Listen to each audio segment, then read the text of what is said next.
اب مفسرین رحمہم اللہ تعالیٰ اس آیت کی تفسیر میں فرماتے ہیں کہ جب اللہ نے ان پر نیند ڈال دی، ان کے کانوں کو بند کر دیا، لیکن ان کی آنکھوں کو بند نہیں کیا تاکہ آنکھیں کھلی رہیں، دیکھنے والے یہ سمجھیں کہ وہ جاگ رہے ہیں۔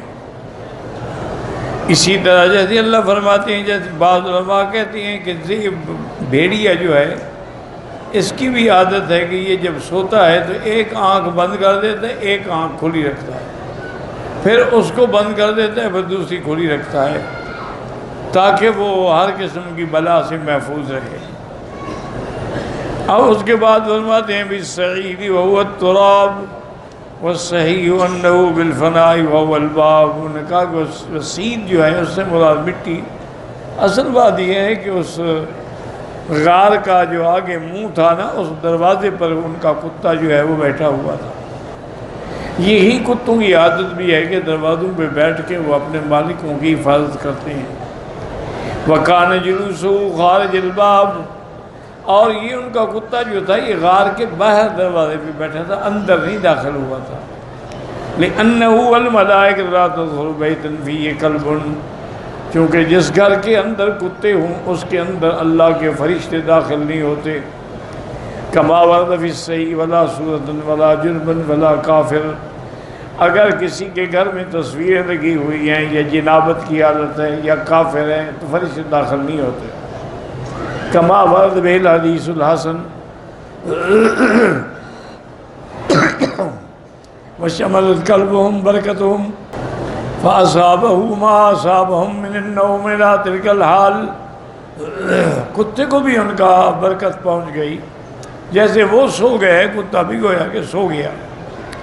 وَهَذَا فَائِدَةُ صُحْبَةِ الْأَخْيَارِ، مفسر فرماتے ہیں کہ یہی اللہ والوں کی صحبت کے ساتھ رہنے میں فائدہ ہے کہ اگر ایک کتے کو فائدہ ہو سکتا ہے تو کسی انسان کو فائدہ کیسے نہیں ہوگا۔ فَإِنَّهُ صَارَ لِهَذَا الْقَلْبِ ذِكْرٌ وَخَبْرٌ وَشَأْنٌ، ان کی وجہ سے اب قرآن میں کتے کو بھی ذکر ہے جو قیامت تک پڑھا جائے گا۔ وَقَدْ قِيلَ إِنَّهُ كَانَ قَلْبُ صَيْدٍ لِأَحَدِهِمْ، بعد نے کہا کہ ان ساتھیوں میں سے کسی کے شکار کا وہ کتا تھا، وَهُوَ الْأَشْبَحُ وَقِيلَ كَلْبُ طَبَّاخِ الْمَلِكِ، بادشاہ کا جو طباخ تھا یہ اس کا کتا تھا۔ وَلِهَذَا وَقَدْ كَانَ وَافَقَهُمْ عَلَى الدِّينِ وَصَحِبَهُ كَلْبُهُ، وہ طباخ بھی مسلمان ہو گیا، ان نوجوانوں کے ساتھ تھا تو اس کا کتا بھی ساتھ آ گیا۔ وَقَدْ رَوَى الْحَافِظُ ابْنُ عَسَاكِرَ فِي تَرْجَمَةِ حَمَّامٍ بن الوليد الدمشقي حدثنا صدقة بن عمر الغساني قال حدثنا عباد المنكري سمعت الحسن البصري يقول كان اسم قبش ابراہیم علیہ الصلاۃ والسلام جریر۔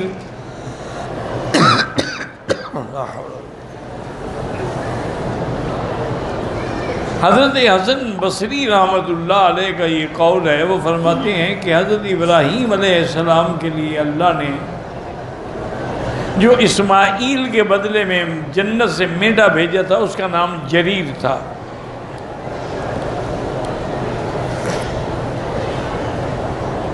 وَإِسْمُ حُدْوَدَ سُلَيْمَانَ علیہ السلام عنفر، اور حضرت سلیمان علیہ السلام کے پاس جو ہدہد تھا جس کا قصہ قرآن میں ہے اس کا نام انفذ تھا۔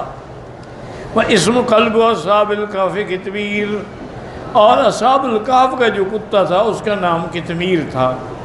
وَإِسْمُ عِجْلِ بَنِي إِسْرَائِيلَ الَّذِي عَبَدُوهُ بَهَمُوتَ، اور بنو اسرائیل نے جس بچڑے کی عبادت کی تھی اس کا نام بہموت تھا۔